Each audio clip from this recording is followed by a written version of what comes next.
Oh shit. We're back again, people. We are back again. Sturdy Slashers. We're here for Waxwork. Yeah, and this was one of those pods where it was legit random and spontaneous. Mick hit me up. Sturdy, you want to do an episode tonight? And I was like, you know what? Why not? Once I figured I had to take care of some things first. And once I ironed that out, I was like, yeah. I hit up Matt. And I was like, yo, Matt, Waxworks review tonight. And he was like, fuck, I'm going to go to the museum and start melting wax figures. And here we are now for Waxworks. And I want to tell you, this was a first-time watch for me, from what I can remember. And this is one of those movies I don't think you would forget if you've seen it before. So this is a first-time watch for me. And I had fun with this movie. I had a lot of fun with this movie. Like, I really enjoyed the concept of it.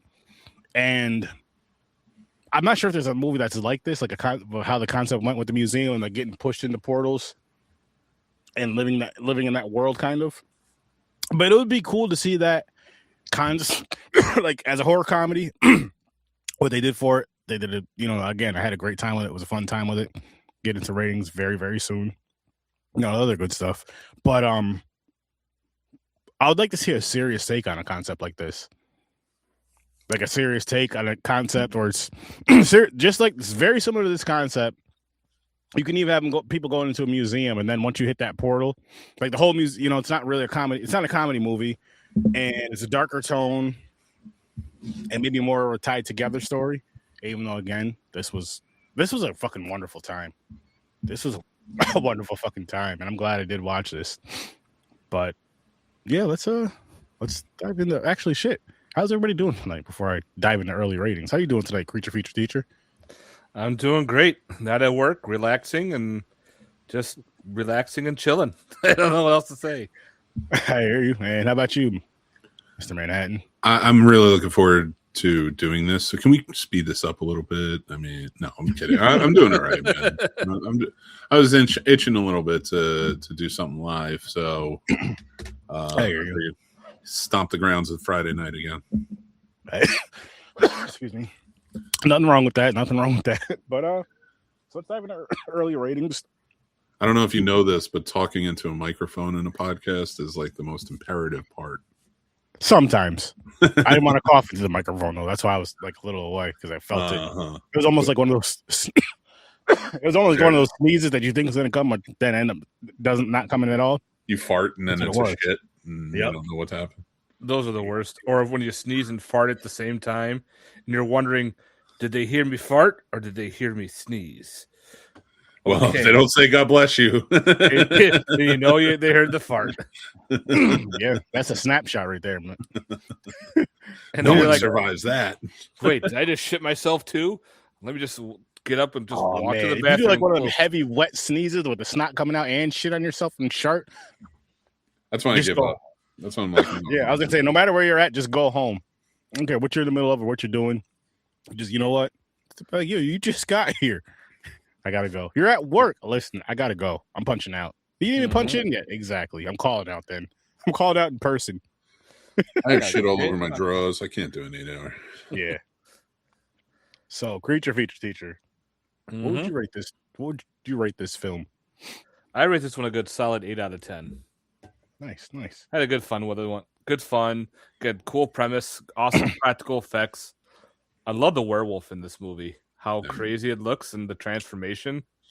And the fact that they got an esteemed actor to play it for less than 2 minutes in the movie. Yep. It's so wild to me. John Rhys Davies showing up. For anybody that doesn't know who he is, you've seen him as Gimli in friggin' Lord of the Rings. Or Sala in Indiana Jones, which he went on to do the year after this. And the year before this, he played a Bond villain. So it's like, wow. Like, did they pay you that much? Maybe. And then later on, he appears in like one of the Anaconda films, like part 3 or 4, one of the Sci-Fi Channel movies. Listen, the 90s is a whole different beast. What would you give this one, Mick? I think I'm at a 7 right now. This is a really fun one. I've always loved watching this one over the years, over and over again. You cannot take it seriously. but you can, if that makes sense. Like, you could take it seriously as this 80s product that really delivers something fun. But you cannot take the movie itself seriously. Oh, hell no. It's too all over the place. Hell no. You just got to. This is one of those you literally just pop in, you get to hit that rent, and you just enjoy. You rent this one, you just enjoy it. But I give this one a 7.5. Pretty much split between the middle with you two.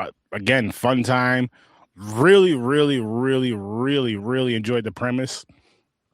And I didn't mind like all the dialogue in this movie. I felt like it just all kind of worked together the way that it was supposed to.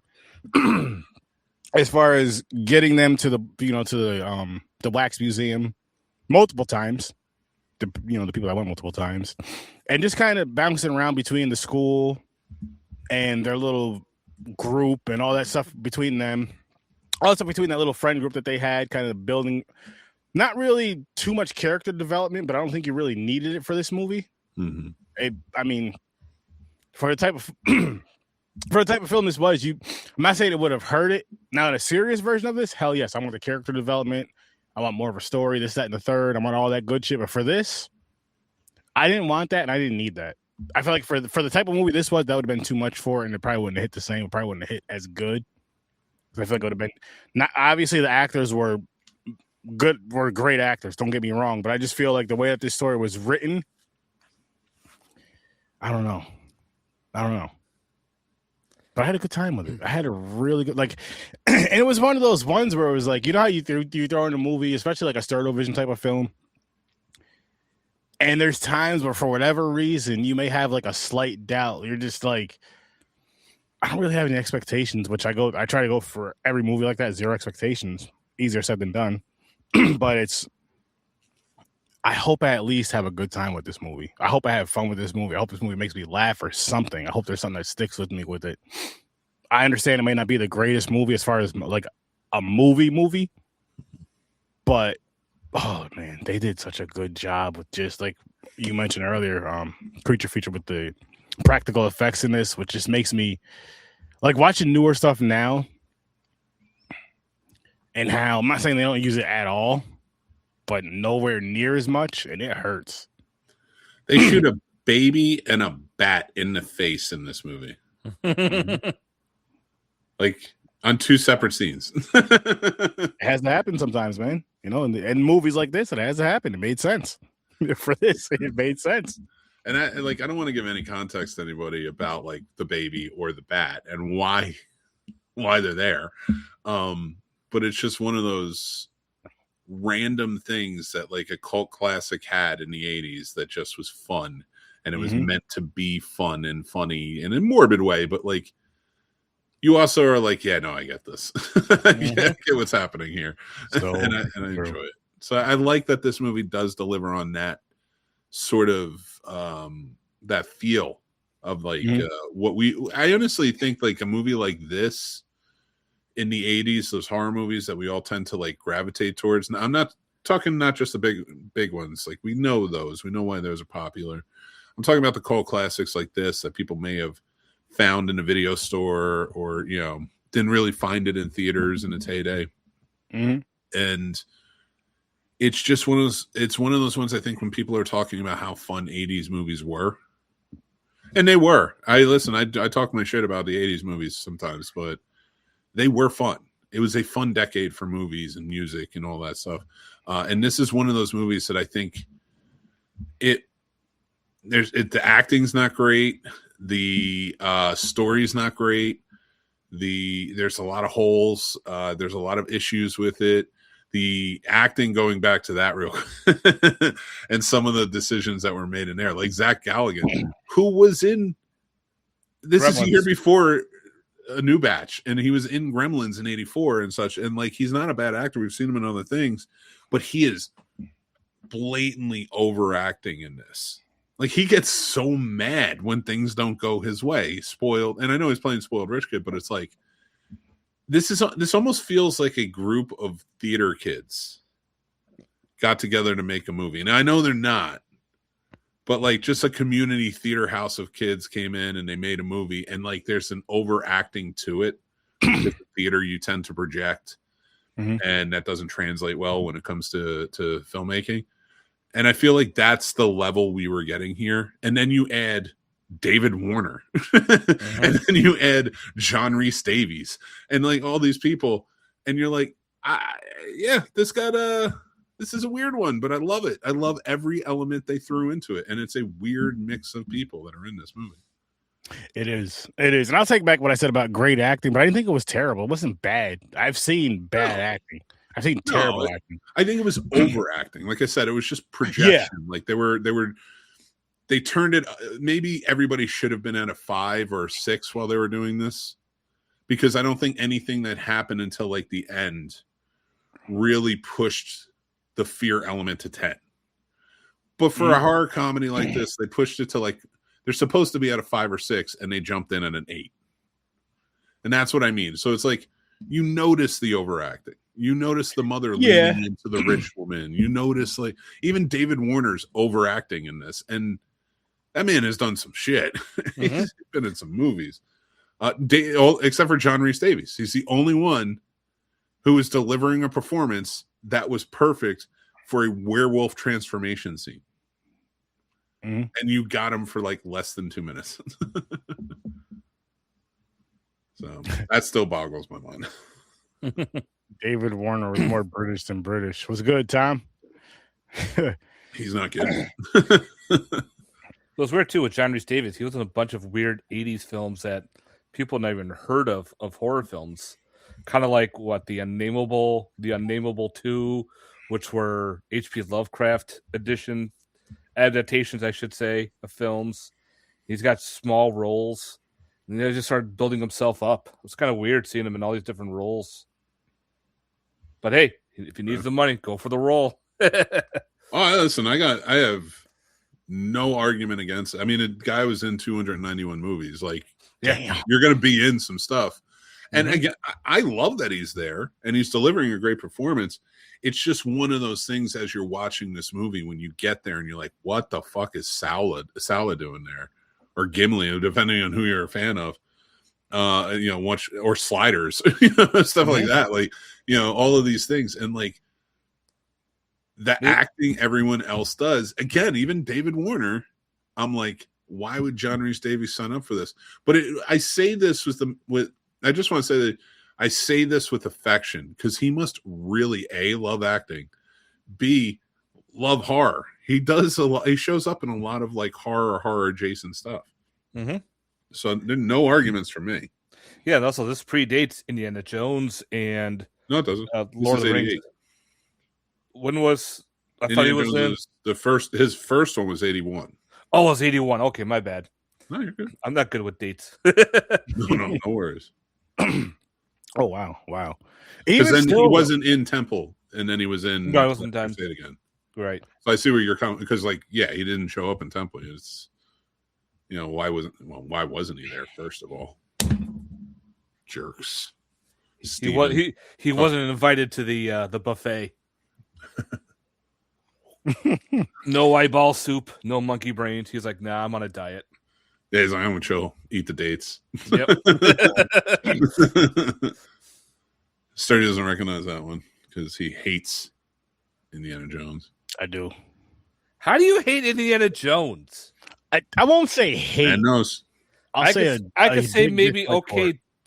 The Crystal Skulls, sure, but the previous 3, come on. No, I don't like any of them anymore. We did them on. I said this before. We did them on Popcorn and Pints a few years ago. I think I rated them all like a 2. What? I'm just over them. He's stoned too much. Did you watch them all? Yeah, we did. Well, we did the 4 at the time. We either did 4 or 5. Yeah, I watched the last one at the time. Eventually. You gotta put that on the list. But I'm not excited about it. Oh, you'll be fine. You'll love it. You're gonna be all in. We'll see. I hate to because this movie is so good, and it's this one thing, but he is credited as werewolf. He doesn't even have a name. You're John Rhys Davies. You're in a movie called Waxwork, which is sandwiched between Tusks and Higher Ground. I love that though, because like I said, the Living Daylights and then Indiana Jones and the Last Crusade. He's sandwiched in those years. Mm-hmm. and he plays werewolf, not the werewolf, just werewolf. It's so good. He agreed. I love it. He agreed to that for conversations like this. Like, listen, man, I'm going there as werewolf. People are going to talk about this at some point. I don't know when. He was the original live action Wilson Fisk, the Kingpin. Oh shit! Yeah, he was in one of the. I think it was the one with Murdoch. So I think it was the one where the Hulk is on trial.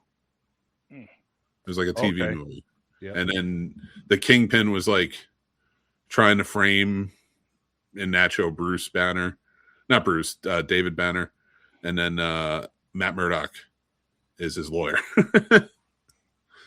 So, and you do get Daredevil in it, but in a black suit. Oh, nice. You said when was that? What year? It was in the 80s. You know, because remember the Lou Ferrigno TV show? It was like one of the TV movies that precluded that.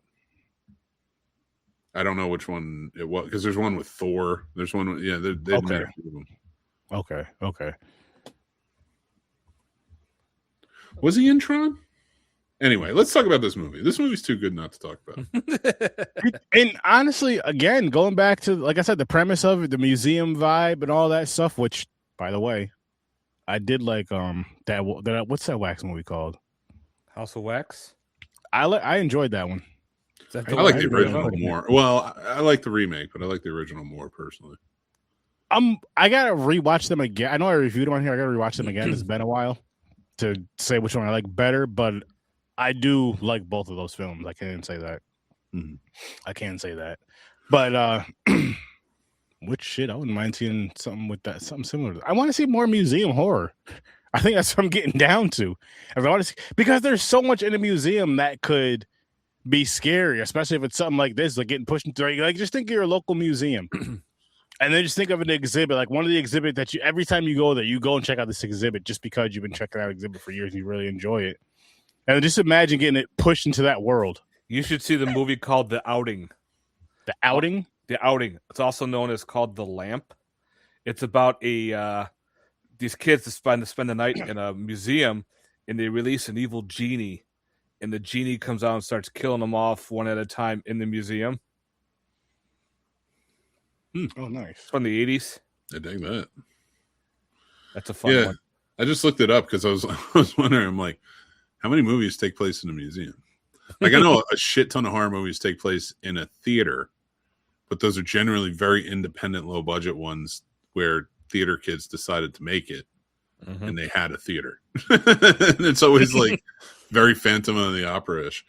But yeah, they did the top 10 are on this list are The House of Wax from 53, The Curse of the Werewolf 61, The Dead Zone 83.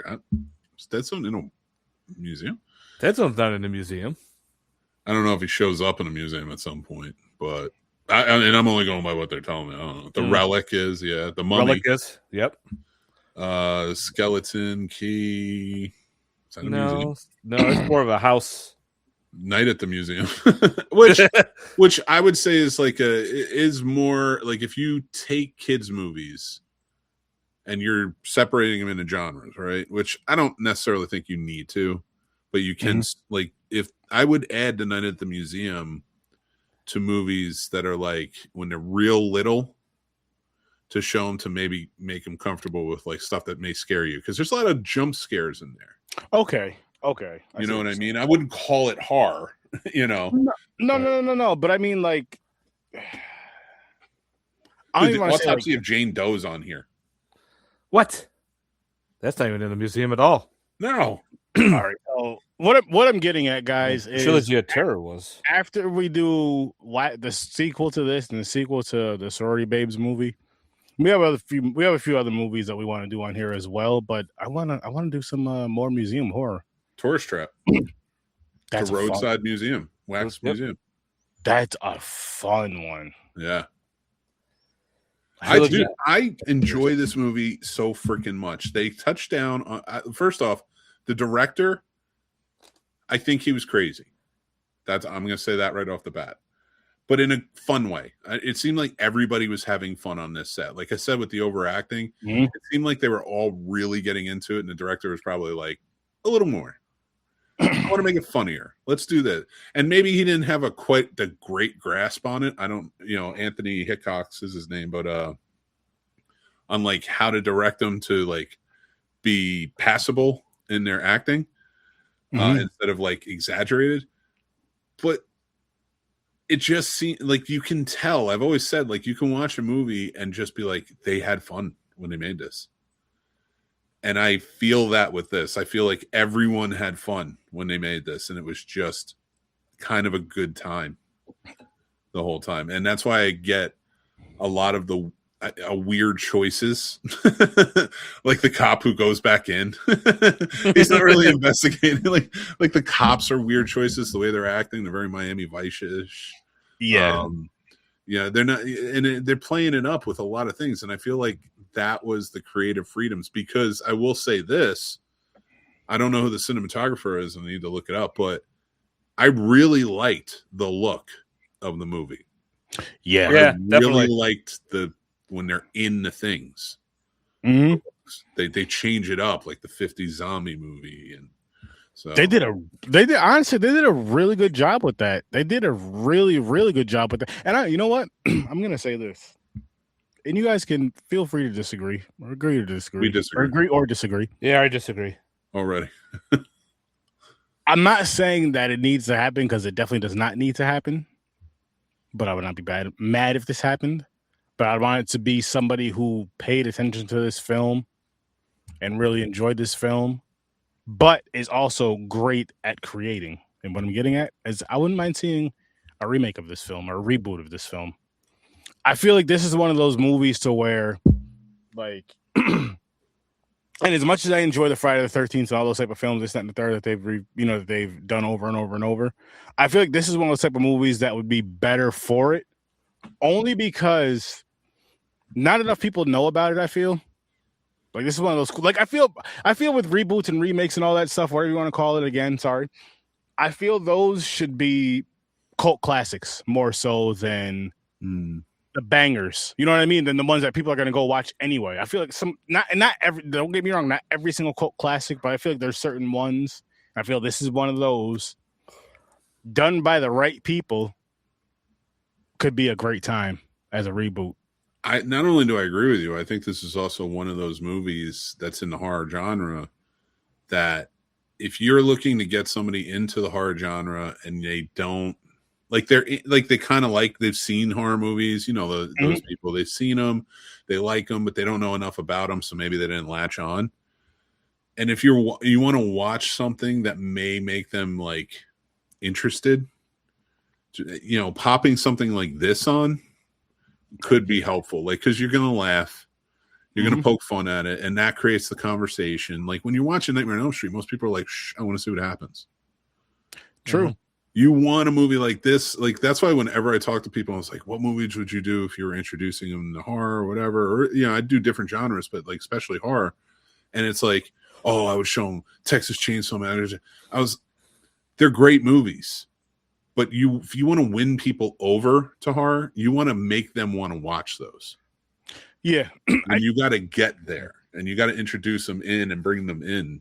And it's easier when they're young, because you could start with younger, like Monster House, stuff like that. Oh, that's a good one, Mick. I know, I'm great. That's a good one right there. You should do that for, I don't know whether on here or on Horror So Sturdy, for like a month. Just pick like 4 or 5 animated or kids horror films and review those. Definitely be down to do that. As a matter of fact, why don't we do it for Christmas? Frankenweenie. December. That's an awesome one. December. Frankenweenie is a good one. I like that one a lot. Yeah. No, I think we should do something. I think we should do something like that. Maybe around Christmas we'll do it on Horror So Sturdy and Sturd-O-Vision, or not Christmas, but you know what I mean, that month. Yeah, a couple episodes into that. I think that'd be fun. Because those movies, like, what's funny about those is, like, I have a wheel for that, and that's because just watch them with me and the wife. Me and the wife, we were watching them a few times. We did Coraline. That shit. That's something. That's something. Monster House and a few others. I forgot. But because I will tell you, the most, and from adults too, the most requested reviews I get are mostly for kid-friendly movies, family films, things like that. I get that though. You know what? That wouldn't be a bad idea. Just something I should probably latch onto more so, because every single one of us sitting on this show right now got into horror when we were children. That's one, and probably stuff we shouldn't be watching. More so. I mean, again, I am happy that I got into horror the way I did. I feel like it was just right, all that good stuff. I know some people, oh, you were tweeting. Nah, fuck all that shit. Because I'm doing something about it now. I'm still talking about it. But I do understand now at my big age of, my industry age is 40. My real age is 40. But 40, as an adult, I do understand to where it's like age-appropriate horror. But I also understand as an adult and as a kid who grew up loving horror, there's age-appropriate horror, yes, but there's also like to where you just know your kids. You know what I mean? To where like Mick, I use you for an example. I'm sure there's certain kids, I'm not gonna say your kids' names, I'm sure there's certain kids that I'm sure there's certain movies you would show both of your children that some parents may not show their children when it comes to horror, that they may think it's a little too much. And I'm not saying it's like overly scary or overly crazy. I have made those mistakes, but I'm usually pretty calculated about it. Like, it's never been anything that's too much for them at their ages, because I do, like, part of the things that like I study for me personally, like doing all of this, like I like to write. So projects I'm working on, you know, include like I want to write something based on my own like studies over the years of like what age, how to introduce horror to children and what ages, and not just horror, but I am like kind of like expanding it into different movies, because I do find like finding that right point for them to watch certain movies, they're going to understand it so much better than even just like a year or two before. Very and true. So I'm very much like I want to like kind of like really solidify that, you know, with my choices that I put forth for them. Like, I'll show them things like Flash Gordon.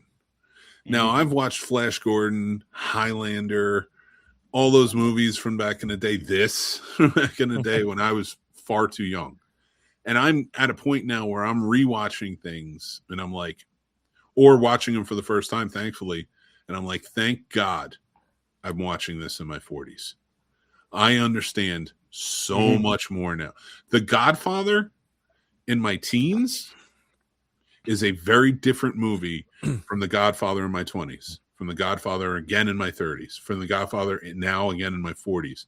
Because with that, I do feel like with your experience and wisdom and things that you grow with, it really helps you to understand stories better, because I think it allows you to be more compassionate and empathetic with all characters involved. And I find out even when like watching a lot of the kids movies and stuff, whenever they get like this month, I'm doing Scooby-Doo and Scooby-Doo 2, and a few others, and they're like, you know, live action, but they're the Flintstones, things like that. And like rewatching them, I'm like, there's so much I missed, even as a teenager watching these, or young in my 20s or something watching these. So I do feel like you need to hold off on certain things, and it will help. And that does correlate with horror in a big way, only because you're not going to appreciate some of these great horror films when you're 10, when you're 11. And you're going to get scared. It's going to affect you because your brain's developing. You're a kid, and there's a lot of heavy things in this, especially anything made after 2001. Very heavy. That's why I'm like, need to kind of run away from that a little bit, unless it's a remake or something. And I know I'm taking a lot of time talking and stuff, but like just to your point, and to anyone who's watching or listening, I hope you take this too. Like, I know it's so enticing to want to sit and have your kid as your buddy watching your horror movies with you. But when they're at the right stage, it's going to be so much more fun. So I would say just maybe play it right. Like, do it the right way. You know, when it comes to movies, like, you don't want to show Superbad to a 13-year-old. You want to show Superbad to a 16, 17-year-old. Agreed. I do get that, but I do still feel with certain movies, just sticking with horror again. Like for me, for example, I would show kids, well, my own certain ones sooner than some parents may show others. And not just because I'm such a diehard horror fan, but it's like, once you, again, like I said, you know your kid, this, that, and the third. I'm saying I wouldn't go super crazy, nor would I go super deep in story. But I mean, at the same time, though, they have better kids' horror movies out now than they did when we were kids. Monster House is one of them. Well, kids' horror movies aren't really what I'm talking about, though, because kids' horror movies are for that time. And I do show, like, Jack watches all that. He's really into horror, and he's only 10, so he's seen all those, and he watches them. He loves them. Those are the introductory ones, for sure. But he's starting to step up. He's starting to get to that point where it's like, I need a little bit more. So maybe, like, in a couple of years, 2 years or so, this would be good. There's other ones that are interesting. You don't want to do anything too over sexualized. You don't want to do anything with nudity. You don't want, you know, like, because you want them to respect what's on the screen too. And a big thing I do with my kids that I think everybody should do is teach them media literacy when we're watching something. After it's done, what did they mean by this? What were they trying to achieve? What was the themes that you picked up on this? And then have those conversations. So that way, when they watch stuff and they're on their own watching something, they may see something or hear something that, like, normally we wouldn't love for them to hear.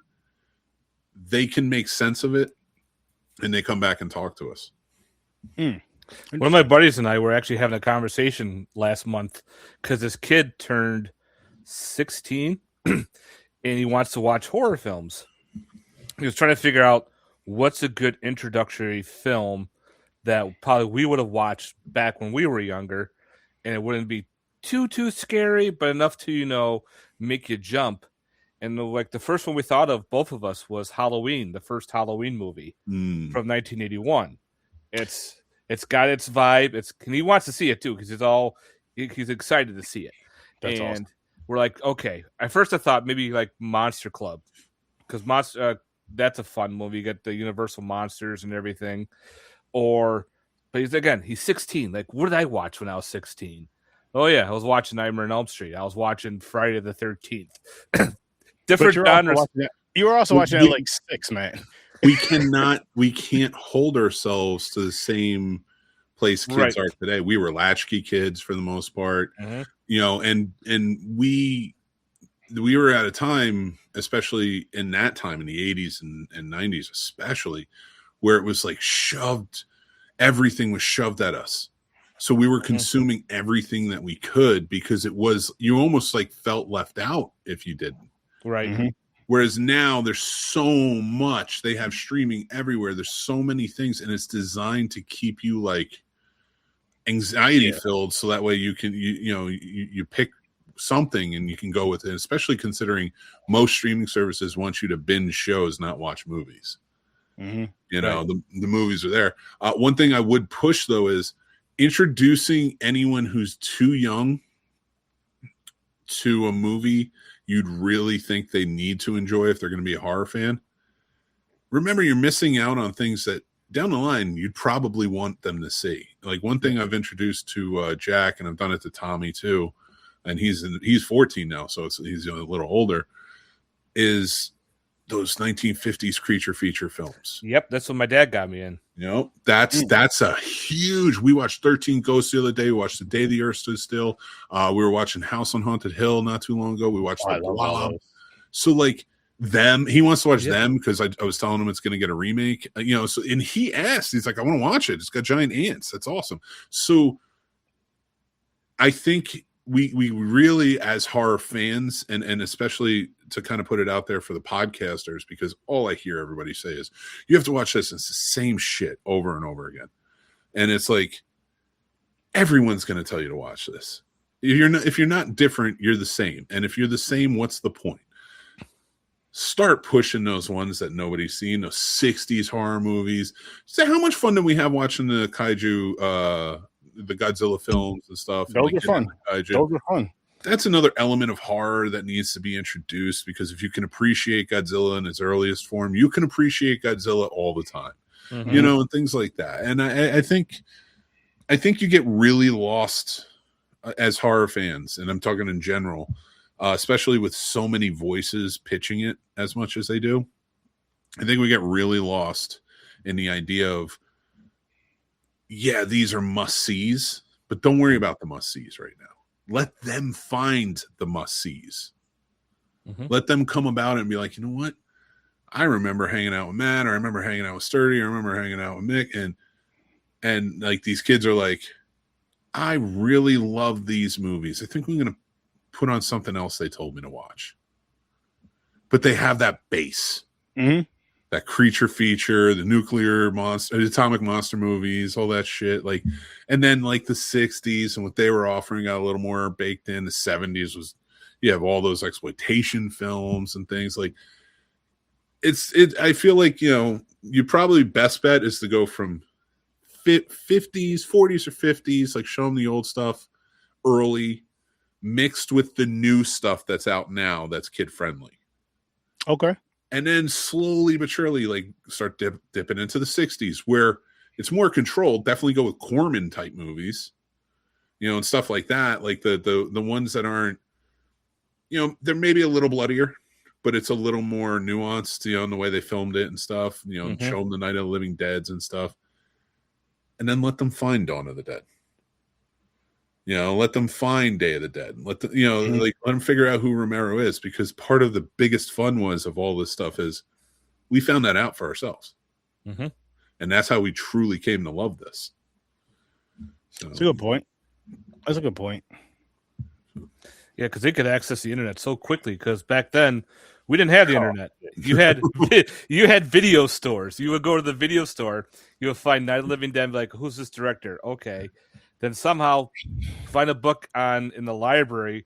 What else did this director do? And you're like, oh, wait, he did Dawn of the Dead?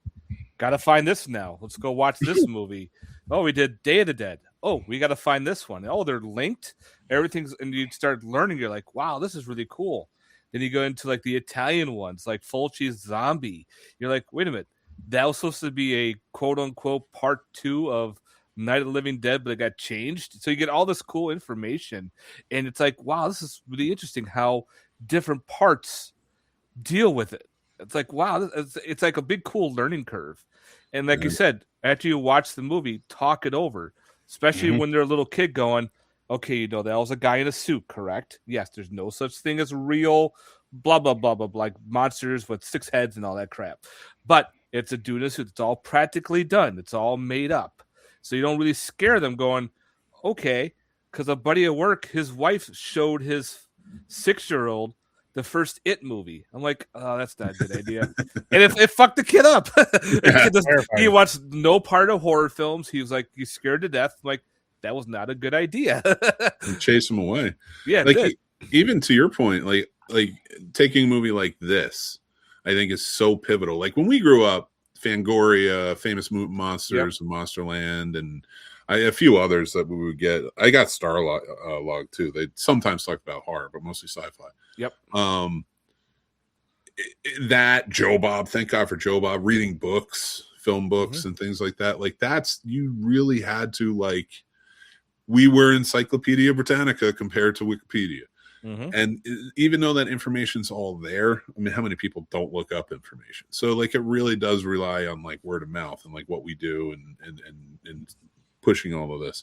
And to your point, don't show it to your kid. Show a movie like this to your kid. Maybe not too young, but a movie like this, because then you can be like, you know, this mummy scene, they're trying to play off the mummy from 51? I think I can't remember the exact year it came out, but or the Phantom of the Opera. You see how they're talking about it? That's based on this. Lon Chaney played him, and blah blah blah. And then show them that. And oh yeah, you see the zombies? It's like the 60s. Let's watch Night of the Living Dead. You could see what it was based on. And now you're showing them these movies, and they have a context And it's not so much scary to them, because the thing is, you want to be scared watching a horror movie, but you will be. But get there first. Don't be as scared. Be intrigued. And what are the movies that are going to intrigue these kids that come in and be like, oh, I really want to check this out. And it's so easy now because horror doesn't have the taboo nature it did when we were kids. Like if we liked horror when you were a kid, you were a Satanist.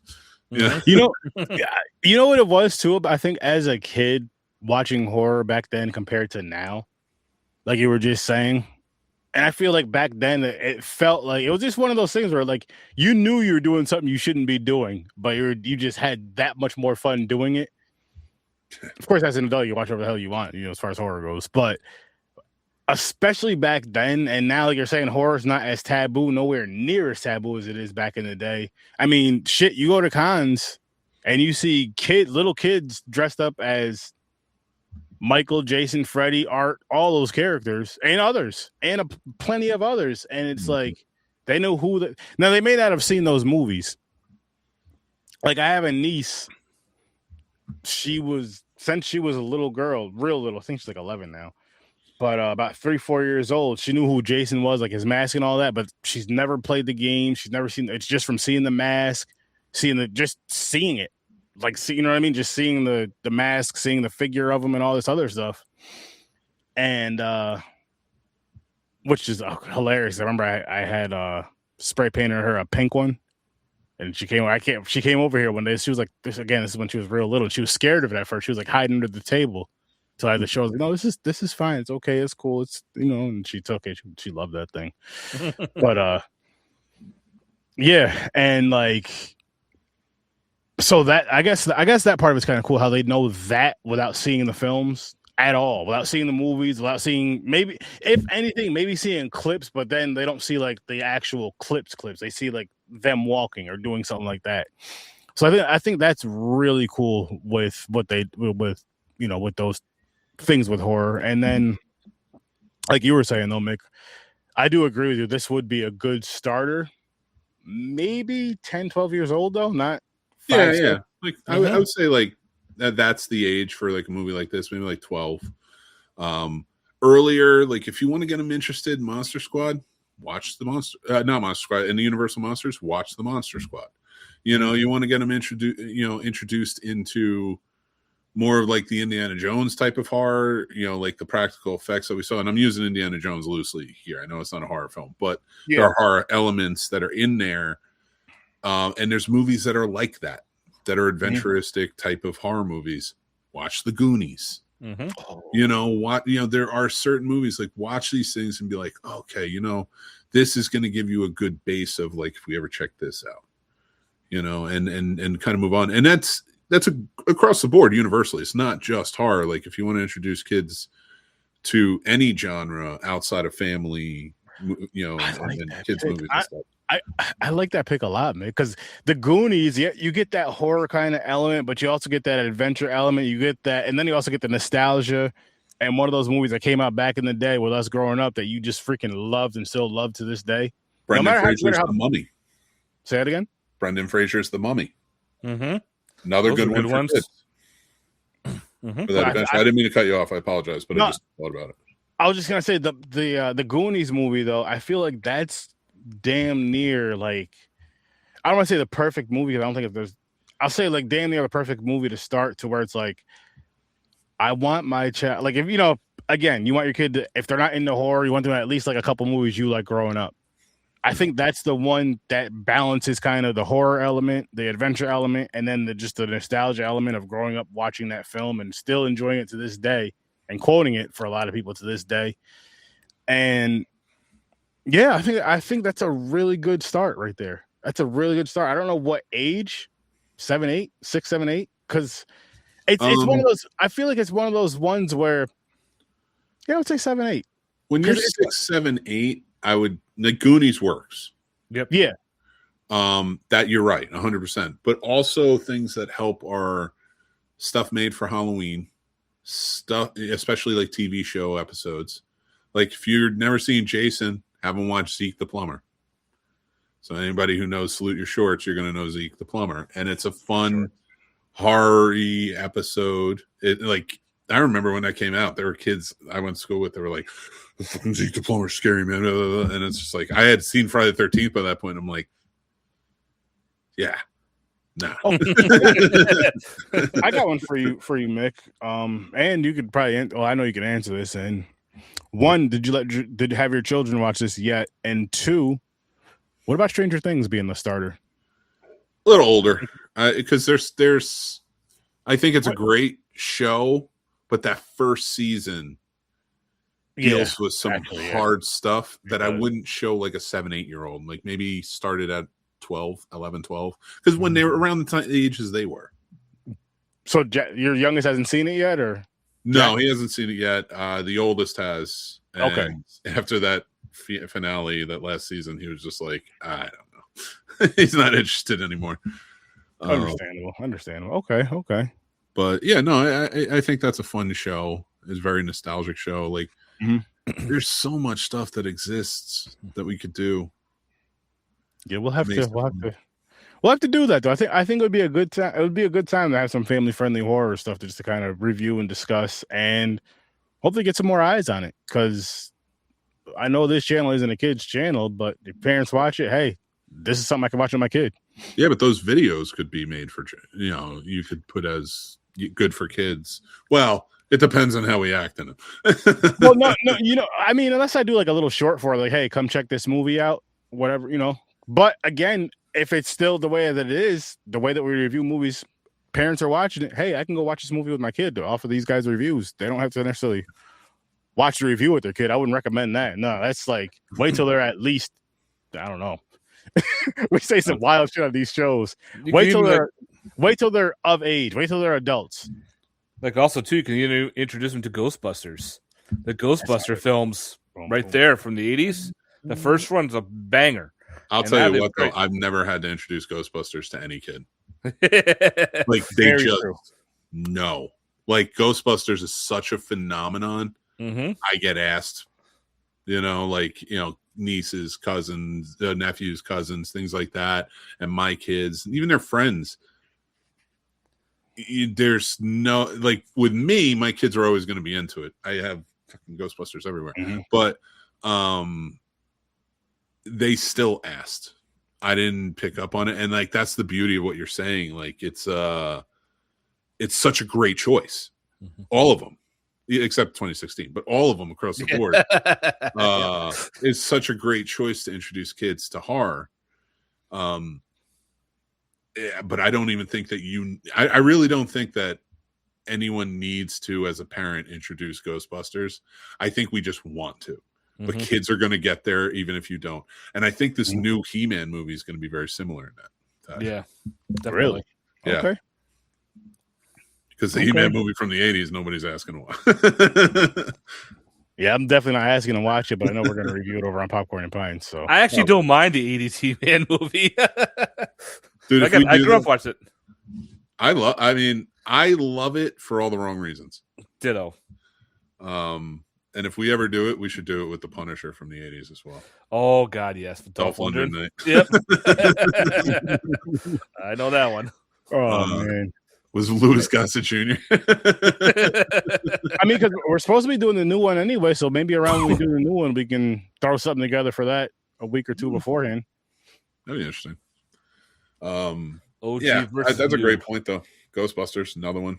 Yeah, it is. That's a really great point. Ghostbusters. That's actually, you know what? I pushed the Goonies to the side and put Ghostbusters there because that right there is like a lock. Well, Goonies, I only said because A, it's a classic, and also that's one I think kids are gonna. Can I watch the Goonies? That's gonna be a word of mouth one, but it's to introduce the elements. I said Indiana Jones. It wasn't really a good fit, but like the Mummy or other things where there's more of an adventurous nature to the horror. That Night at the Museum, like we talked about earlier, a little bit. Like again, they're horror adjacent. They're not really horror, but they're good. For 7 or 8 year olds who you may want to get into or like kind of harbor that for them. I mean, shoot, if you want to go with like series, Goosebumps from back in the day was not bad. You got to wait a little, like 8 or 9. Really? Maybe 10. There's some stuff that happens in those. I can't but remember. Those are the ones that aren't only they're going to get you into horror. First off, you don't start with Goosebumps. You start with the Twilight Zone. You make them watch the Twilight Zone, and then they're kind of like, whoa, because the end always throws you for a loop and gets you intrigued. Then you bump up to maybe like the Goosebumps TV show, or start with the movies or whatever, and then go to the TV show. You want to do that to build them up to Tales from the Crypt. You can even do like Are You Afraid of the Dark if you can find the show. Yeah, that's another one. Perfect. That's right up there with the Goosebumps. Yep. Are You Afraid of the Dark? Oh my goodness. Like that makes me think of something, man. Like going back to childhood and stuff. Like once I got my hands on horror, anything horror related or horror adjacent, anything I wanted to watch. And Are You Afraid of the Dark was one of those ones that came on Snick. Yes, after Nick at Night, it was Snick. And you're just it would be funny though, because I'd go from watching what was it? Like all that. What was that on? Nick at Night to Snick. And then from Snick, if I'm still awake, it's like, all right, like if I'm at my dad's house, because he always had cable and stuff. It's like, all right, let me go see what's on HBO or something. It'd be some sort of horror movie or some other channel. It's like Tales from the Crypt at 10. Or that, depending on it'd be because I'd always be there on the weekend, so it'd be depending on the time of the week, the day, and all that, the time and whatever, that and the third. So it's like you go from like these kid shows, age appropriate shows, even with Are You Afraid of the Dark, and then it's like, all right, now I'm gonna go to this channel and Halloween's playing or Friday the 13th or whatever's playing. It's just like, and I remember I'd be laying there watching because he had a I'd either sleep in the bed in the back room or he had like a couch bed with the TV in the front room. I'd just fall asleep watching a movie, just fall asleep watching some horror. Like they were like your comfort movies back in the day, man. It was crazy how that was. Anyone who tells you like when they were kids, and I'm talking 80s kids, I watched all the horror movies then. You're full of shit. You watched what you could when you could. Exactly. If your parents weren't in the room and you were like, fuck, what's on TV? What horror movie can I find? I'm putting it on. And like all of us were paying attention to the TV guide. We were all paying attention to all of that stuff to find out. Like, so I would love reading horror movies and sci-fi movies in the TV guide and learn what they're about. Yep. That was one of my favorite things to do. I used to go right for the TV guide every time we got the newspaper. Boom, and I would highlight. Okay, I got to make sure Friday night I got to watch this one. Saturday during the day I got to watch this.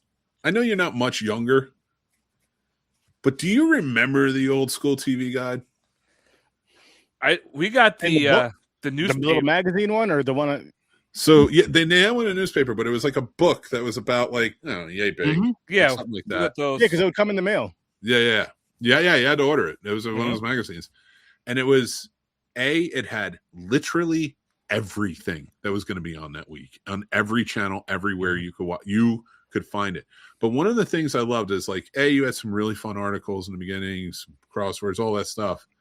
But the artwork, there was real, like sketched or painted art just for the TV guide that was printed up saying, "Hey, the never-ending story is playing," and it's like the fucking kid flying on the goddamn dragon or whatever. And I'm not saying it right. I don't care. You can't make me. Falcor. Donkey. Yep. He's like the only thing I liked in that movie, but it's one of those things like that we're never going to go back to that type of creativity welcome into our lives. Like nobody's going to pay for artists like Drew Struzan made most of every movie poster we love. That man drew it, painted it, the whole nine. And I have a top 10 list of Drew Struzan posters. And no, Back to the Future is not number one. But I love that poster. And then they don't, but look at it now. Like the big head shit, it's all like photoshopped. Like there's no personal touches. And it's made it so much. And also another thing is it was on a specific day at a specific time. If you missed it, you missed it. There was no other way. It's gone. Yeah. And if it was one of those weird, obscure ones that they would only play on, like say, at HBO at 11 o'clock at night, if you missed it, done. It never played back. Yeah. Where streaming nowadays, I'll watch it anytime I want. It's on there. I'll just, I'll watch it right now, or I'll watch it like 2 days from now. It's still on there.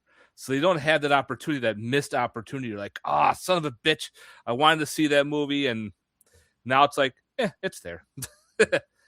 It's I love that point too, because it was such a big deal when you would miss it. And like Cheers was actually one of the first shows that really people found a necessity of reruns. Reruns used to just be because they didn't have anything on in the summer, so they would just reshow the shows.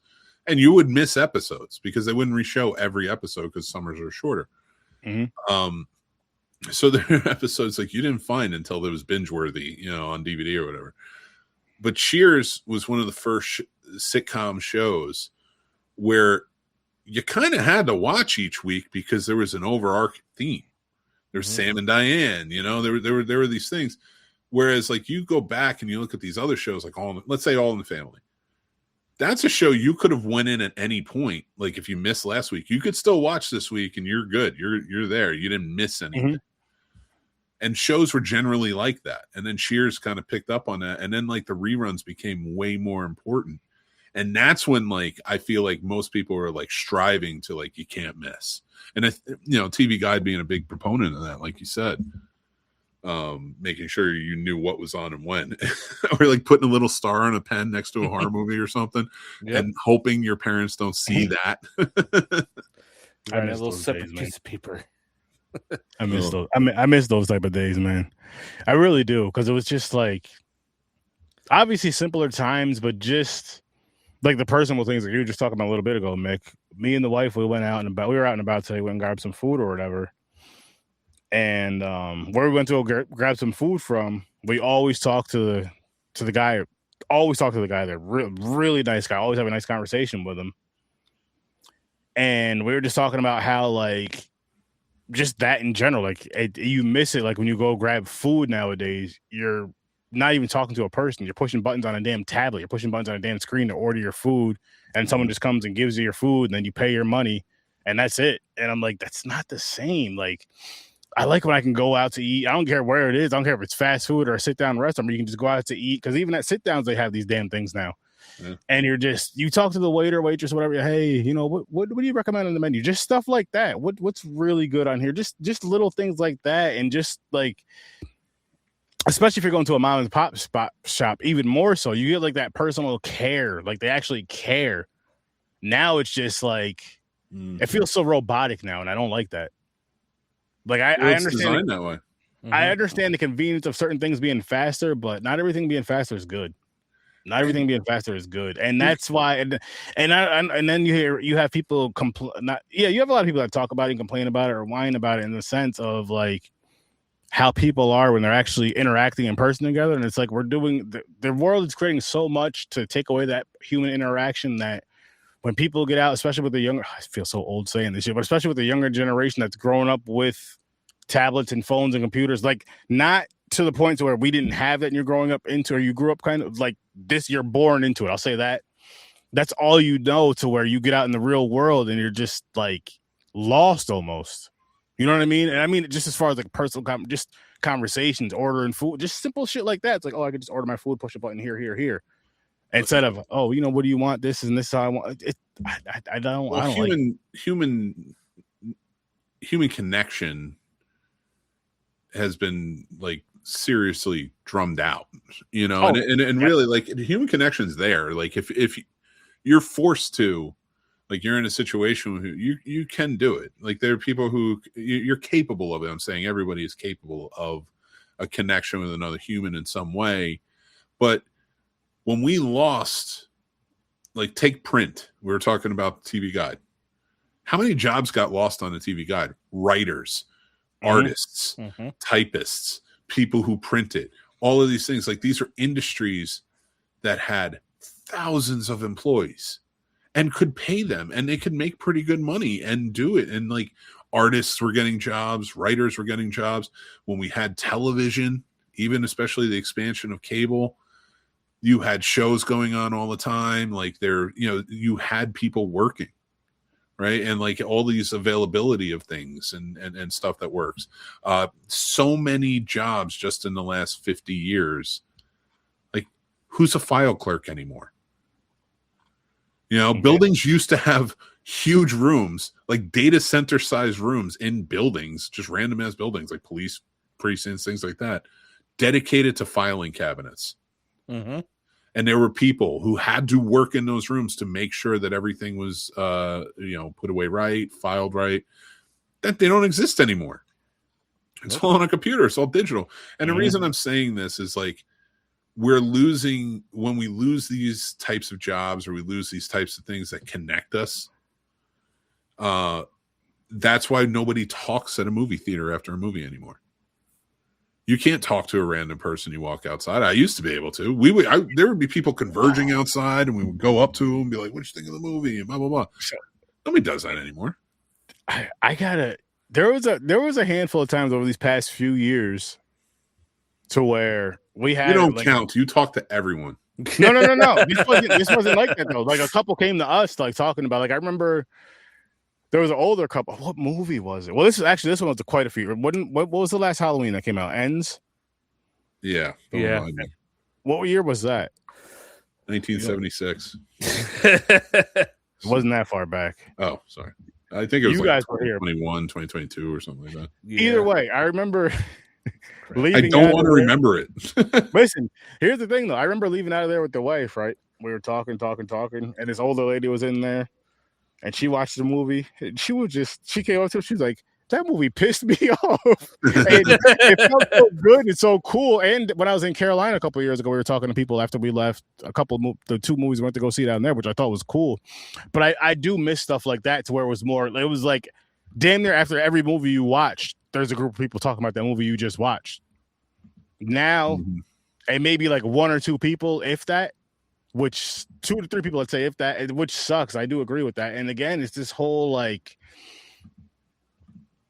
I don't know what it is, man. I mean, obviously it's all this technology and shit, which it's a gift and a curse, but it's just, we got to bring that personal touch back. Look at everything. Look at conversations the way they used to be. Look at even movie reviewers. And well, I call them movie reviewers now. I call myself a critic because I actually critique films. Not just get mad at and scream about.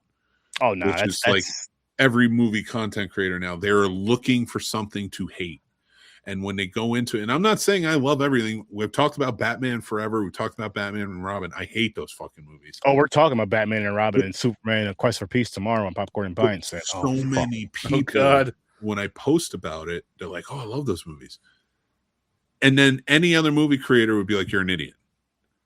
Me, I'm just like, I didn't really like them. What'd you like about them? What did you think? You went to see it in the theater. And it creates this conversation, which I love. I enjoy. Yeah. I love when people share their impact on the movie reviews that I do. Just to tag on to what you did say, like if it's somebody that you have a connection with in the whole social media thing, like people that follow Horror Research 30, Sturd-O-Vision, all that good stuff, there is people that comment on the shows. It's where you can kind of joke back and forth. It's like, yo, how can you man, do you even know what a movie, you know what I mean? Like those jokes about it, not like, yo, you're an idiot. How do you like this? You don't know what a movie is and all this other dumb shit to where you're like almost breaking a person down for liking a movie. I'm like, who are you to tear a person down for enjoying something just because you didn't like it? That doesn't mean shit. There's a lot of movies that I do not like that these guys disagree with. Indiana Jones is a franchise right there. You idiot. No. Like that's one where I'm just like, I like you too much. I get it. Well, we could joke about it. That's the main thing. We joke about it. We have fun. I actually hate him a little bit whenever he says it. No, I mean I get it, and but that's the way it used to be, and now, but that's why we always try to bring that vibe, like whenever we're doing this, because that's why we're not making it, because we're not mean and angry about every fucking movie, like everybody's always shitting on something. Everyone to be angry and all that stuff all the time. It's and to have that fake corny character, it's too much. It's too much work. Like it's a lot better just sitting down, watching, just because we're talking films, just watching a movie. And if you want to review that movie, You want to critique that movie? Do it. But you don't have to be angry about everything. You don't have to love everything. You don't have to hate everything. Performative outrage. That's all it is. It's yeah. Like this, and don't get me wrong. I'm not saying you shouldn't be a little performative when you're doing certain things, but don't overdo it and don't be stupid with it, man. Just be honest about how you feel about the film. Don't hate it because the world hates it. Don't love it because the world loves it. Hate it or love it because you hate it or love it, or maybe it's in the middle. Like it's. Listen, there's balance with all this stuff. And if you really, really do love movies, then really do love movies and sit down and watch them and critique them and give your true thoughts on it. Not the most popular thought online because it's going to give you all these numbers and all that shit. For what? Just to have all those numbers? What does that mean to you? How does that make you feel? Like, yeah, of course, cool. You have all the numbers. Good, I guess. I don't know. They're all rich. Yeah, yes, I would want that, but I want it more. I want it with me being me, not me being, oh man, Waxwork is the dumbest movie in the world. I don't know what idiot would like, and all that other stupid shit, or however you feel about that movie. But it's, and I'm not saying you can't talk shit about a film, but you should at least have reasons to back up and not just a bunch of yelling and all that other. I've probably done it in the past to an extent, but I've gotten better. I feel like people are going to get past that. People are going to get past the cynical bullshit and get angry. That's why I'm like, even when I'm in like a cynical mood or I'm being an asshole, I always bounce back where I'm just like, I know I'm being a jerk. Like, I want to love this and like, or do this or no, I actually, for the most part, my movie reviews, like there's ones I even hate that I'm like, but I found something good in them. You got to find something good in everything. And just like if you love the movie, and it's your favorite movie, it's Back to the Future. My favorite movie is Back to the Future. Is there problems with Back to the Future? Yeah, a lot. Mm-hmm. But in a beautiful way, and I love that fucking movie. So like you're gonna like, but even if like a movie I absolutely love, I gotta find something that there's a problem with. Yeah, or you're not critiquing it properly. You have to be able to point out there's flaws, and that's okay. I still feel good about it, and never diminish anybody else's light on it. Like, if somebody comes up to me, I might fuck with somebody if I know them, like you said. Yeah. They're like, oh, I love that movie. I'm like, you're an idiot. Like, we said that like 100%. Like, that's where we're at. I've done it. And I've done it on shows to be like kind of build up and like have something go on the show. I don't think anybody always like, we knew one guy who just fucking loves everything. And, you prod a little bit when you're on a show. Because you're like, that's stupid. That movie's stupid. Or, blah, blah, blah. How could you like that thing? And like, you want to prod so they come back and you have a good conversation off it. Because it's fucking boring if everybody likes everything or everybody hates everything. And that was always like a fun element for me. But at the same time, don't diminish it. I'm just messing with you. You like the movie. There's nothing wrong with that. Just do your thing. Or if you're talking to a stranger, it's just like, oh, that's cool. It's like, wasn't for me, but what'd you like about it? Maybe I could change. Maybe I change my mind. I'll check something out and I'll see it differently. I mean, I'll use myself as an example when it comes to a subgenre of horror. Vampire movies, I'm not a big fan of, but after watching Dracula and Nosferatu, the newer ones, they both came out 2025 and 2024 and 2025. Nosferatu 2024, Dracula 2025. I was like, you know what? I'm gonna give vampires another chance. I'm gonna go dive into some more vampire movies.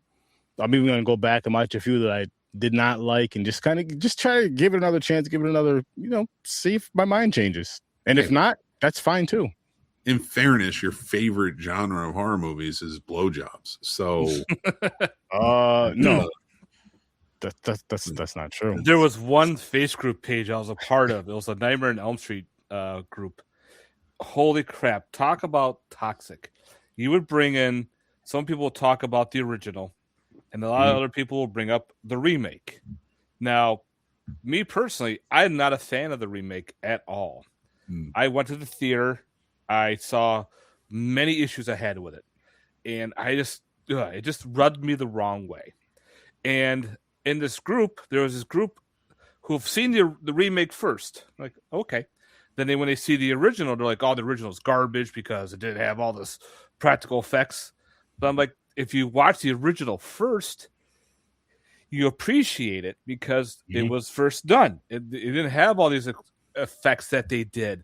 They didn't have all this computer animation they could use. They had to use practical. They had to use all this time and money and space to use what they needed to use for this movie. Because if you didn't have the original, you wouldn't have this remake at all. And it was constant back and forth bickering. I'm like, wow. I'm like, you know what? This is just, I gotta leave. Because it was constant. They just kept rubbing in your face. Oh, the remake is so much better. Blah blah blah blah blah. I'm like, nope. I don't think. I hate to tell me why. Why is it better than the original? But they gave me stupid reasons, like the effects. Of course, this was made years later of the first one. Hello, we didn't have all those effects in the first movie because we had to use all this practical. The look of Freddy. I'm like, the look of Freddy was perfect in the first movie. This one, he made him look weird. Like it just didn't look right. They changed the story around. They added different elements. Where in the original, he was just a child killer. He killed kids. In the remake, he was a child molester. And like, ugh, I don't want to see that. That changes things. Yeah. And you add other characters in the mix, and you're adding certain scenes from the original. Like you had the guy that dies in the jail cell, the original girl that dies, she's up on the walls. Then you're like, okay, good. Now we're gonna add Johnny Depp's death scene. That scene is incredible. You love that scene. Oh yeah. Do they put it in the remake? Not at all. They don't add that at all. I was like, where the fuck's that death scene? You're doing everything. You're all pumped for it. You're like, oh, this is gonna be great. The special effects ain't nothing. You're just like disappointment. Then you had other crap. You're like, oh, this movie is just. It just rubs you the wrong way. Then when you talk to other people, like, why'd you like it? I liked it because of this. Okay, maybe because you like certain elements. All right, that's fine. But then listen to my reason why. If you don't want to listen to me, why are we having this conversation? Yeah, I'm going to walk away. Yeah. And that's another problem too, Matt, is especially with social media, of course, is people don't conversate or like talk to you or whatever to listen. Like, for example, with like for Waxworks, let's say, people will talk. Or people will sit there, they'll hear what you have to say, but they're only listening to respond. They're not listening to actually digest what you're saying, just because they want to be right. It's like, oh, well, my opinion, and at the end of the day, it's just an opinion on both ends of it. Even though we all know that the original Freddy movie is better, but still, it's all opinions at the end of the day. It is. It's all opinions at the end of the day. No one's wrong except for But yeah, Battlestar Galactica, the original was solid. I mean, I liked Battlestar Galactica, the original series, even like what was the continuation, which was bad, but right, I enjoyed it as a kid, and I like the remake series. To your point, you're not rubbing me the wrong way on those though, because I could care less about Ronald D. Moore. He made Generations, which, albeit there's some fun elements to it, it shows his degree of writing. How he can't write himself out of a paper bag. But that's that. Like, you're really gonna live in that, but whatever. When it comes to this, like, just enjoy the fucking movies or don't, and at least like try and walk away with something positive. And again, you don't have, nobody's gonna like everything. But nobody's also going to, but more importantly, nobody's going to hate everything either. I didn't watch the UK version. I watched the US version. I did like the show. It's an interesting, weird one. And which one was this again? That was Life on Mars. It was a TV series about, that took place in a precinct with some detectives in the 70s. And they're out, doing the job, trying to solve murders and such.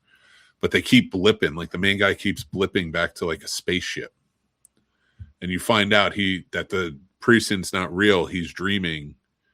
And they're actually astronauts landing on Mars. Interesting. Yeah. Like I said, I didn't watch the UK version, so I'm sure there's more depth to it because it went on longer. I watched the US version, which lasted, I think, like 15 episodes. And it was canceled, but they did like finish it. And that was like one of those ones where I was like, oh, all right. Well, nice. You didn't get to intrigue me about the astronaut part, but I did like the show. Nice. I guess we can kind of wrap this up soon, but before we do you guys want to change your ratings, or do you have anything else you want to end off with, just with Waxworks? I know we were all over the place tonight, but bump it up to a 7.5. I do really like this movie. Yeah, I'm sticking with an 8. Yep. I'm gonna stick with my 7.5 as well. Like, it's a cool kind of remake from the original House of Wax. Just they changed it a little bit with the whole portals. Yeah. And all of a sudden, when they die in the whatever that portal zone, they come back as the statue, which I thought was really cool. Versus killing someone and then dipping them in wax. It was definitely different. To add to that, though, like, it was kind of a cop out, in my opinion. To speak of a movie I love, but bad thing. If I don't believe in you, you can't hurt me. And it's like, yeah, it's a trope. I get it. It's easy to throw in there, and like, you didn't really have to do much for it, but it's so easy. And that's where I was like, really? Like, you couldn't even, like, there couldn't be like a fight if something happened, like you figured this out, but whatever. I still love this movie. Yeah. I agree with you on that, because I'm like, now that you're saying it out loud versus like watching, we're having that conversation. I'm just like, yeah, they could have did a little bit better with that. Just do something a little more creative, a little better, and would be all right. But again, not a bad movie overall. It's a good time. I say check it out. I say check out the sequel too. It's a continuation off the first movie. Yep. Yeah, or we're going to be reviewing the sequel at some point. You can check it out when we review it for you guys. Mm-hmm. But definitely check out the sequel for this, and check out the sequel for the Sorority Babe Slime Bolorama film as well, because that first one was a good time. That first one was a really good time. And this one is also a good time. Grandizer, I'm going to grab it for you right now. It is in the description, though, but I will drop it right here in the show link. Oh, yes, I will. You and Your Horror Movies, though, for the listeners out there. Go check out You and Your Horror Movies. You guys already know to go check out the Scene Snobs, which they are live every Monday at 8 o'clock Eastern Time. Check out Horror Search 30 every Thursday at same time, 8 o'clock Eastern Time. Check out Popcorn and Pints every Saturday. Guess what? 8 o'clock Eastern Time. It's just easy to remember. It's easy for us. It's easy for y'all. So make sure you guys go check out all those channels, which, again, links are in the description. And check out You and Your Horror Movies, where Matt does a lot of stuff on here. This guy has 1,000 videos and 3.94 subscribers. So go be another one of his subscribers and check out his awesome get to that 4K. Come on, let's go. Nice. Yes. But yes, like I said, we're gonna wrap this one up. Let's gotta find the chat really quick to drop this in there. All right. And then we will. Well, it's been fun. Boom. And it's been nice, but it hasn't been very fun or nice. That's because you didn't have rice today. I need to get off of here so I can go eat an over. Actually, I did have rice today. I ate sushi. Nice. There you go. Liar. Don't lie to me. Nice. I wasn't there. Oh, you got so shy. But Quiet. Rawhead Rex. Oh yeah, you need to. That's a terrible movie. You need to watch it. I love that movie. Oh, it's such a bad movie though.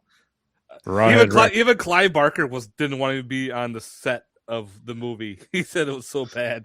I love it. 1986 folk horror movie.